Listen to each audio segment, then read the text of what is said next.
Hello বন্ধুরা, mobile screen lock. তো স্ক্রিনে লক্ষ্য করছেন সেটিং থেকে সবগুলো লক সিস্টেম বের করে ফেলেছি।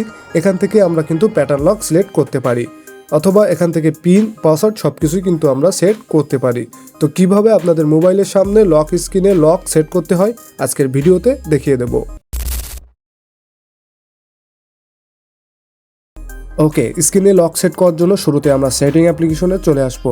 এখান থেকে সেটিং ওপেন হওয়ার পরই আমরা কি করব, একটু নিচে স্ক্রল করে নেব। স্ক্রল করার পরে আমরা দেখতে পাচ্ছি পাসওয়ার্ড অ্যান্ড সিকিউরিটি। জাস্ট এখান থেকে পাসওয়ার্ড অ্যান্ড সিকিউরিটি যে অপশন রয়েছে এখানে ক্লিক করে দেব। এখানে ক্লিক করার পরে আমরা দেখতে পাচ্ছেন কয়েকটি অপশন দেখতে পাচ্ছি। এখানে কিন্তু সবগুলোই লক সিস্টেম, যেমনটি ফেস লক, ফিঙ্গার লক এবং আমাদের প্যাটার্ন লক।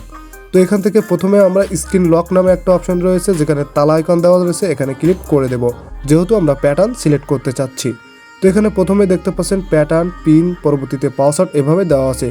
তো এখান থেকে পিন সেট করতে চাইলে পিনে ক্লিক দিবেন এবং প্যাটার্ন সেট করতে চাইলে প্যাটার্নে ক্লিক করে দেব। তো এখানে ক্লিক করার পরই দেখতে পাচ্ছেন নিচে একটা পপ আপ চলে আসে। এখান থেকে জাস্ট কয়েক সেকেন্ড অপেক্ষা করে গট ইটে ক্লিক করে দেব। গট ইটে ক্লিক করলে কি হবে, এখানে আমাদের যে লকটি সেট করতে চাচ্ছি জাস্ট এখানে সেই লকটি দিয়ে দিতে হবে। তো প্রাইভেসি অ্যান্ড সেফটির কারণে দেখতে পাচ্ছেন আমার স্ক্রিনটি ব্ল্যাক হয়ে গেছে। জাস্ট এখান থেকে আপনারা খুব সহজে সিলেক্ট করে নিতে পারবেন। তো এখান থেকে প্যাটার্ন বা লকটি সেট করার পরে কিন্তু অ্যাড অপশন পেয়ে যাচ্ছেন নিচে ছোট্ট, এই অ্যাড অপশনে ক্লিক করলে আপনাদের লকটি সেট হয়ে যাবে। এখানে কিন্তু আর কোনো ঝামেলা নাই।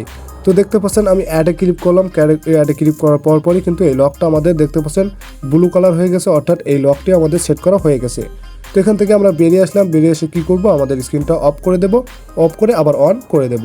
এখান থেকে দেখতে পাচ্ছেন লক চলে আসছে, আবার ব্ল্যাক স্ক্রিন হয়ে গেছে, যেহেতু এটি সেফটির বিষয়। তো এখান থেকে দেখতে পাচ্ছেন আমরা লকটি আবার খুলে নিয়েছি। তো এভাবে মূলত আপনারা প্যাটার্নটি খুব সহজে সেট করে নিতে পারেন। তো আজকের ভিডিও পর্যন্তই। ভিডিও ভালো লেগে থাকলে ছোট্ট চ্যানেলটি সাবস্ক্রাইব করে পাশে থাকুন।